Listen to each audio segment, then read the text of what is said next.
প্রধান উপদেষ্টার হস্তক্ষেপ এবং শিক্ষা উপদেষ্টার আহ্বানে আজ বৈঠকে বসার ঘোষণা দিয়েছে পলিটেকনিক ইনস্টিটিউটের আন্দোলনরত শিক্ষার্থীরা। এ সময় সারা দেশে রেলপথ ব্লকেড কর্মসূচি শিথিল রাখার কথা জানান তারা।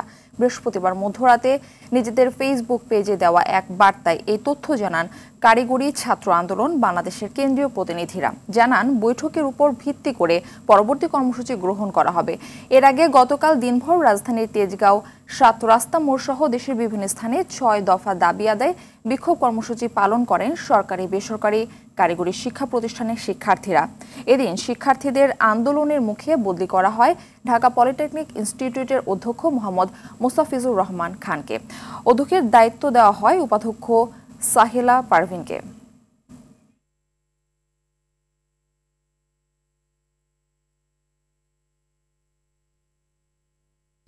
রাজধানীর ৭ রাস্তা মোড়ে আছেন সহকর্মী দীপন দেওয়ান, সেখান থেকে আমাদের সঙ্গে সরাসরি তিনি যুক্ত হচ্ছেন। দীপন, কারিগরি শিক্ষার্থীদের কর্মসূচির বিষয়ে সবশেষ কি তথ্য আপনার কাছে রয়েছে জানাবেন?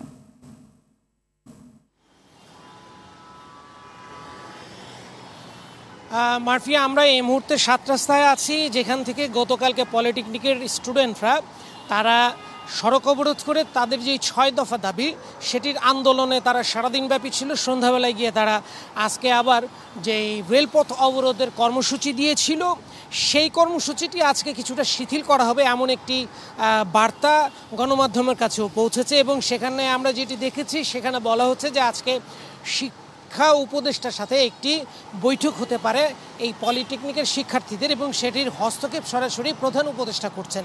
এবং এখন পর্যন্ত আমরা এই সড়কে যান চলাচল স্বাভাবিক দেখছি, কোনো ধরনের ব্লকেট কর্মসূচি তারা আজকে এখনও পর্যন্ত করেননি এবং শিক্ষার্থীদের কাউকেই আমরা এই মুহূর্তে রাস্তায় দেখতে পাইনি।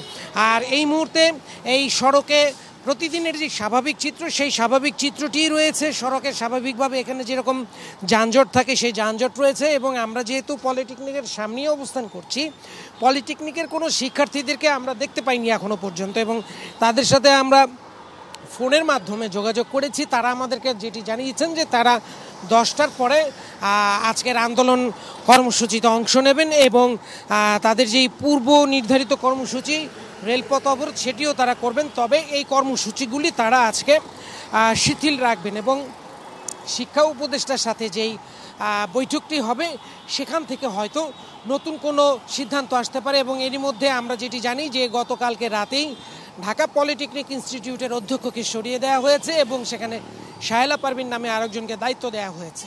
মারফি, ধন্যবাদ আপনাকে।